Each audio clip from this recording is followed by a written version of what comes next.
1000 ആണ്ട് കഴിയുമ്പോഴോ സാത്താനെ തടവിൽ നിന്ന് അഴിച്ചുവിടും.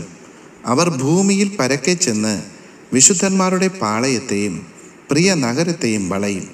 എന്നാൽ ആകാശത്തുനിന്ന് തീ ഇറങ്ങി അവരെ ദഹിപ്പിച്ചു കളയും. അവരെ വഞ്ചിച്ച പിശാചിനെ മൃഗവും കള്ളപ്രവാചകനും കിടക്കുന്ന ഗന്ധക പൊയ്കയിലേക്ക് തള്ളിയിടും. അവർ എന്നേക്കും രാപ്പകൽ ദണ്ഡനം സഹിക്കേണ്ടി വരും. വെളിപ്പാട് പുസ്തകം 20-ാം അധ്യായം 7, 9, 10 വാക്യങ്ങൾ.